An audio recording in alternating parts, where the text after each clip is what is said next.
Nos experts sont toujours avec nous pour la suite de l'émission, juste après le journal. Ashraf Orosama, homme politique du PDP, juriste de formation. Robert Kossiga à côté, lui il est le président de AJD, Alliance Jeunesse et Développement. Et puis Georges Eo, un autre homme politique, il est du parti Clé-Sec, des leaders émergents. On est toujours à Bamako au Mali, où 6 hauts responsables militaires, dont le chef d'état-major de l'armée de terre et celui de la garde nationale, ont été relevés de leurs fonctions. C'était mercredi, indique un communiqué du Conseil des ministres, sans en donner les raisons. Robert Kossiga, en côté, on parlait du Mali, on va toujours parler du Mali. Avant d'aborder ce sujet, vous avez voulu ajouter quelque chose sur tout à fait. Je voudrais aussi attirer votre attention sur ce fait. Les accords d'Alger ont été signés, ont été d'abord, c'était le gouvernement de IBK qui a participé à l'élaboration de cet accord-là, jusqu'à sa signature. Maintenant, quand les 5 colonels ont pris les rênes du pouvoir... Vous pensez que le pouvoir actuel n'est pas concerné? Oui, le pouvoir actuel ne se retrouve pas. D'autant plus qu'ils ont changé de partenaire spécial. Avant, c'était la France. Et on savait que c'était la France aussi qui était derrière le mouvement Sawad. Voilà. Vous comprenez? Puisque à l'éclatement de la crise terroriste au Mali, la France, lui, déjà, elle disait, c'est-à-dire, elle encourageait la cession. Elle parlait déjà de la République de la Zawad et tout. C'est tout dans ce contexte-là que cet accord a été signé. Donc, le changement de partenaire stratégique militaire à Bamako, qui est devenu naturellement la Russie aujourd'hui, joue beaucoup sur la compréhension de cet accord par les 5 colonels. Ce qui fait qu'ils ne se reconnaissent pas totalement dans cet accord-là. Ça fait un. De deux, le fait que l'accord soit signé en Algérie et que les 5 colonels qui sont aujourd'hui, qui sont plus penchés sur la Russie, trouvent en Algérie un partenaire français, ce qui ne les aménage pas du tout. De même son de cloche au niveau de la Mauritanie et du Niger. Les 5 colonels, ils voient toujours la main de la France, c'est-à-dire que la France peut alors à tout moment les utiliser contre eux. Donc, en vertu de leur partenariat avec la Russie, ils se gardent alors de signer des accords qui ont tendance à les ramener chez les Français ou à voir des choses, c'est-à-dire, c'est pas venu, qui viennent de la France dans cet accord-là. C'est ce qui fait qu'ils ne veulent pas du tout de cet accord, ils ne veulent plus de cette collaboration. Donc cela dit, il va falloir qu'on comprenne que c'est le changement de partenaire stratégique militaire qui joue contre cet accord. Et puis, ces gens-là sont vus par le pouvoir de Bamako comme des partenaires français. Ils ont des partenaires... Et la situation reste compliquée, Robert Kossiga. La situation reste compliquée, d'autant plus qu'aujourd'hui, vous savez, aujourd'hui, si le pouvoir de Bamako veut aller contre ces gens-là, ce qui est... Je veux parler de ces 6 militaires. Non, je voudrais parler d'abord de cet accord, de ces rebelles-là. Si on veut peut-être aller à l'encontre de ces 6 militaires, de ces groupes rebelles, ils trouveront toujours la France derrière ces groupes de rebelles. Maintenant, parlant de ces 6 hauts gradés, je voulais dire la fois dernière ici que le pouvoir de Bamako, a peur de ceux qui ont plus de grades qu'eux, ceux qui sont hommes de terrain.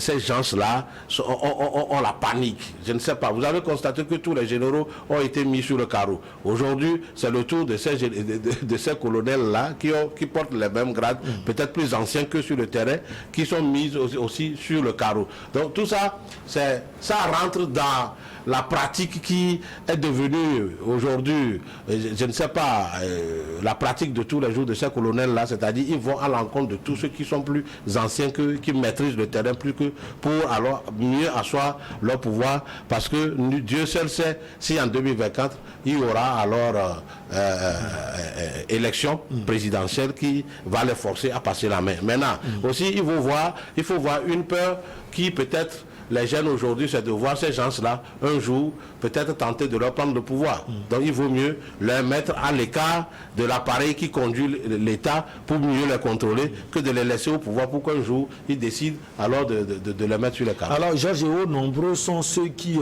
les félicitent pour tout le travail qu'ils font, surtout la montée des FAMA, nous dit-on souvent. Mais quand on voit des généraux, quand on voit, par exemple, on parle du chef d'état-major de l'armée de terre et celui de la garde nationale, qui ont été tout simplement relevés de leurs fonctions, sans plus de précision, on peut quand même dire qu'il y a quelques difficultés en la demeure. Michel, toi, tu veux encore d'autres explications à ça? On ne donnera pas assez d'explications parce que, vous savez, c'est complexe, c'est compliqué.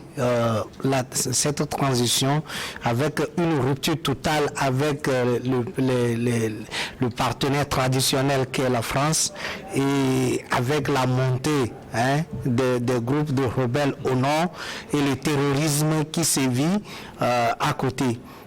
C'est pas du tout gai, c'est pas facile. On peut dire tout simplement courage à cette transition. Est-ce qu'on peut dire parce que avance avec l'ennemi parce que pour en arriver là, il faut qu'il y a véritablement soit un souci ou soit solliciter ces personnes-là à d'autres fonctions. Mais est-ce que... Souci, c'est dysfonctionnement, vous voulez dire. Bon, dysfonctionnement, soit le fait que, entre-temps, ces hommes-là ne répondent pas au système prévu par, quand même, le pouvoir de Bamako. Donc, c'est très compliqué parce que vraiment ils sont au devant de la scène et que tous les yeux du monde sont braqués sur le Bamako. Et moi, ce qui je n'aimerais pas, c'est qu'avec cette montée des rebelles, même en fusionnant leurs forces, et au même moment, à côté, il y a les terroristes. Je pense qu'il faut vraiment faire énormément attention pour que la Russie et comment vous l'appelez, le Mali, ne deviennent pas l'Ukraine de l'Afrique. Parce que c'est extrêmement difficile et compliqué. Je sais que le pouvoir en place doit avoir forcément des renseignements. Et ils doivent énormément avoir d'autres informations que nous n'avons pas. Et c'est normal. Mais ce que stratégiquement nous sommes en train de voir, c'est que on pourrait dire tout simplement qu'il y a franchement au milieu encore de ces corps habillés-là, des velléités, des soubresauts, des complots qui doivent forcément aller à l'encontre de ceux qui sont là aujourd'hui. Souvenez-vous, au Burkina, il y avait Damiba et aujourd'hui, il y a Traoré. Il y a d'autres personnes qui ambitionnent aussi être à la place de Assimi Goïta. Et donc, il doit faire extrêmement attention. Je ne dis pas que ça doit être comme ça, parce que tant que les gens ne communiquent pas, ça va être difficile pour nous qui sommes à l'extérieur de savoir réellement ce qui se passe. Mais à l'allure où vont les choses, on peut dire tout simplement que la stabilité n'a pas en la demeure et qu'il faut faire extrêmement attention. On demeure aujourd'hui ces gens-là à leur fonction, et si je pose une condition, et s'il s'avère que ces gens-là sont soupçonnés, ça veut dire que derrière eux, il y a un certain nombre de combattants. Donc ça devient compliqué. Mais si c'est pour répondre au système, ou peut-être que c'est pour les appeler à d'autres fonctions, je pense que c'est bienvenu. En tant qu'homme politique, peut-être que vous avez quelques informations par rapport à ces 6 responsables militaires maliens qui ont été relevés de leurs fonctions, ou bien simplement c'est une fissure au sein même de l'armée malienne. Non, mais je ne saurais révéler ici les raisons exactes de l'éviction de ces 6 hauts responsables militaires. Mais vous savez très bien que constitutionnellement, Assimi Goïta est chef suprême des armées. Et le Mali aujourd'hui fait face à de nombreux défis. Il doit prendre des résolutions publiques majeures. Et l'une de ces résolutions aujourd'hui qu'il a décidé, c'est de mettre des fonctions, les 6 hauts militaires. Maintenant, les raisons peuvent être multiples. ça peut être idéologique. Si les stratégies militaires qui sont élaborées par le gouvernement sont désapprouvées par un certain nombre de militaires, on peut estimer qu'ils ne sont pas sur la même ligne d'onde et donc du coup ils peuvent s'en séparer. Et donc on peut également soupçonner peut-être l'une des raisons, le SIO militaire peut-être en connivence avec les ennemis de l'État malien, ce que l'État malien combat aujourd'hui. Donc il peut y avoir multiples raisons. Moi je dis tout simplement que les raisons doivent être motivées. Mais ce que je regrette, c'est que le gouvernement malien n'a pas assez communiqué sur les raisons exactes de l'éviction de ces SIO militaires. Mais moi, ce que je dis tout simplement, c'est que constitutionnellement, il est chef suprême des armées, il faut prendre des mesures fortes. Il faut prendre des mesures fortes. Moi, comme je l'ai dit, hein, je reviens, je ne crois pas que le président Assimi Goïta a évincé tous ces gens-là parce qu'il voit en eux peut-être des potentiels successeurs et qu'ils peuvent éventuellement faire un coup d'État contre lui. Je crois qu'il fait preuve de hauteur et qu'aujourd'hui, ce ne sont pas des considérations qui priment dans son esprit. Donc, aujourd'hui, la stratégie militaire malienne, qu'elle soit plus ou moins lisible sur le terrain, a du mal à avoir des résultats. Mais pour avoir des résultats, il faut faire des choix forts. Et donc, c'est ce qu'il est en train de faire. Donc, je ne sais pas si ces éléments, ce sont l'éviction de ces SIO militaires est fondée sur des éléments objectifs ou pas. Ce n'est pas fondé sur disons, des éléments objectifs. J'estime que le gouvernement malien aujourd'hui ne fait pas des choix éclairés. Donc, c'est un militaire également. Il ne faut pas oublier que le président Assimi Goïta est un militaire comme tous les autres, puisque son environnement également aujourd'hui, il y a très peu de civils. Et donc la stratégie militaire est au cœur, lui, de son action. Quand on sait très bien que l'enjeu majeur, c'est la stabilisation du pays et regagner tout l'ensemble du territoire qui échappe à l'autorité centrale.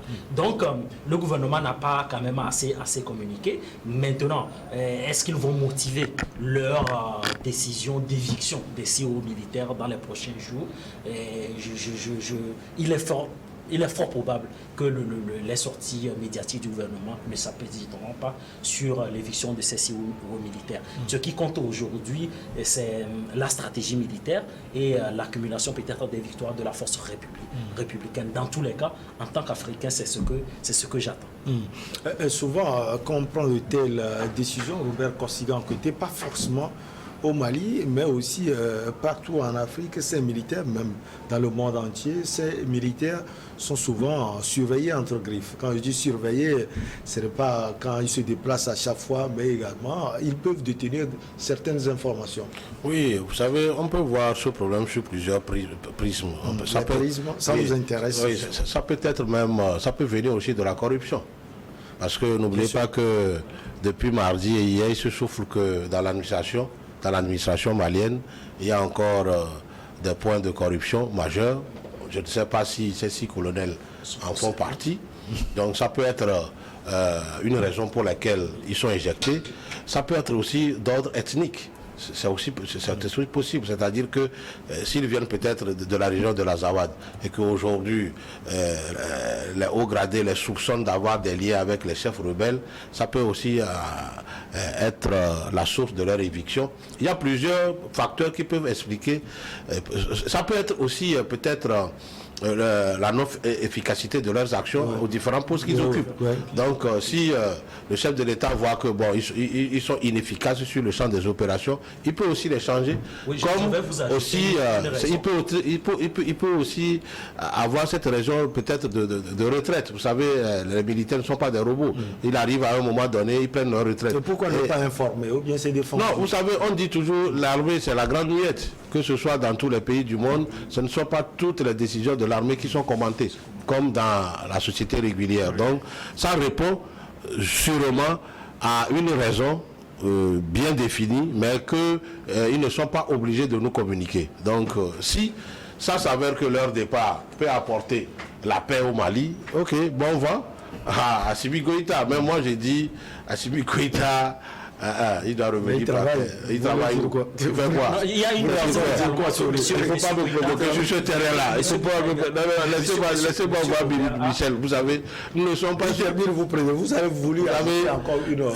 Ashraf a été ammobilé par les Maliens, par les activistes d'État. Je le vois venir. Je vais le dire. Ce n'est pas ça qui fera que le terrorisme va reculer au Mali. Assimi Goïta, ces colonels savent qu'ils souffrent seulement sur cette affaire de France pour tromper les Maliens. Maintenant, on voit leurs actions sur le terrain. La montée des femmes. Quelle action? Laissez pour voir toutes ces actions-là. Quelle action? Ils sont dans leur bureau, ils ne font rien. C'est peut-être des actions sporadiques qu'ils mènent quelque part. Souvent, ce sont des civils qui sont tués à la place des terroristes. Et c'est pourquoi l'ONU a demandé une enquête. Ils sont incapables de laisser les commissions mises en place par l'ONU. Et puis, les rapports sont souvent biaisés. Quels rapports sont souvent biaisés? C'est pas vrai. Vous savez, ils n'aiment pas des voix discordantes. Ils n'aiment pas des gens qui disent la vérité. La fois dernière, Madame Diko qui a parlé, elle n'est pas malienne. Ce qu'elle a dit, est-ce que ce n'est pas de la vérité? Mais vous savez, cette jeune serait manipulée. Où? C'est eux qui manipulent les gens. La fille là a dit ce qu'elle a vu sur le terrain. Et c'est ça la réalité. Leur problème ou leur faiblesse, ils n'aiment pas la vérité. Peut-être que moi je serais au Mali, on m'aurait déjà tué. Parce que moi je vais toujours leur dire la vérité jusqu'à ce qu'ils fassent ce pourquoi ils sont là-bas. Ils ne peuvent pas venir des métiers des armes et ne pas apporter une solution. Parce que ce qui se passe aujourd'hui au Mali, c'est un problème militaire. C'est un problème d'armes. Ils doivent trouver les solutions idoines. Et puis, je dis, au lieu de se focaliser sur ce partenariat Russie et tout, il va falloir qu'ils trouvent plutôt des partenariats avec les pays africains, avec lesquels ils sont voisins, avec lesquels... Pour eux, la Russie est en train de faire le travail sur le plan sécuritaire. Vous savez, la Russie... ce ne sont pas toutes les armées qui ont comme partenaire la Russie. Si je prends par exemple l'armée togolaise, l'armée béninoise, l'armée ivoirienne, l'armée nigérienne et tout, donc il va falloir qu'ils sortent de cette histoire de France pour voir les choses en réalité. Plus ils seront dans une solidarité sous-régionale, ils peuvent vous contrer facilement. La solution doit venir des pays africains que Wagner est là pour sécuriser les gens. Moi j'ai toujours exprimé mes désaccords avec le gouvernement malien lorsqu'il y en a sur... l'aspect. Vous l'aviez toujours dit. Moi je l'ai toujours dit et je rassure monsieur Robert que je ne suis pas obsédé par l'idéologie. Je verrai aussi à ça. 2.0. Je verrai à ça. Donc je fais quand même très attention. Donc c'est pour dire tout simplement qu'il peut y avoir plusieurs... Non, par rapport à ces différentes grilles de lecture, il peut y avoir aussi un autre élément. Si vous avez les civils militaires par exemple qui sont accablés par le rapport des organisations des droits de l'homme, le gouvernement peut également décider de les inverser. Mais il faut d'abord accepter le rapport. Oui, non, mais il faut accepter. Oui, mais il faut accepter les rapports. On pense que le rapport est biaisé, mais oui, mais est-ce qu'il faut agir derrière? Tous les rapports, non, il faut quand même le reconnaître que tous les rapports ne sont pas balayés d'un revers de la main. Ce sont des rapports qui sont acceptés, mais on relève également des incohérences. Vous êtes sans savoir qu'il y a des organisations des droits de l'homme qui font également de la propagande. Il y a des organisations des droits de l'homme également qui font de la... Quand vous prenez par exemple les organisations spécialisées des Nations Unies, des gens des commissions de défense des droits de l'homme à l'échelle internationale également, qui émettent des rapports souvent, moi également, qui me causent énormément de problèmes. C'est-à-dire que ce sont des rapports qui sont déconnectés totalement de la réalité et c'est une multiplication des chefs d'accusation. Il y a des rapports sur l'exercice des droits humains qui sont une multiplication des chefs d'accusation. Et donc, le gouvernement peut également avoir une posture plus ou moins compréhensible vis-à-vis de ces rapports-là. Donc, c'est pour dire tout simplement que moi, je suis totalement d'accord avec le président Assimi Goïta par rapport au remaniement, par rapport à l'éviction des civils aux militaires. Parce que lorsqu'on fait face à un ennemi commun, qu'on a du mal à avoir des résultats, qu'est-ce qu'on fait? On revoit son équipe. Et je crois que ce sont des résolutions qu'il a prises avec maturité. Et nous espérons que dans les prochains jours, dans les prochaines semaines, l'armée républicaine malienne obtiendra des résultats sur le terrain. Allez, on va marquer la dernière pause. On revient pour la suite et la fin. On va sans doute parler du pays de Georges Weah.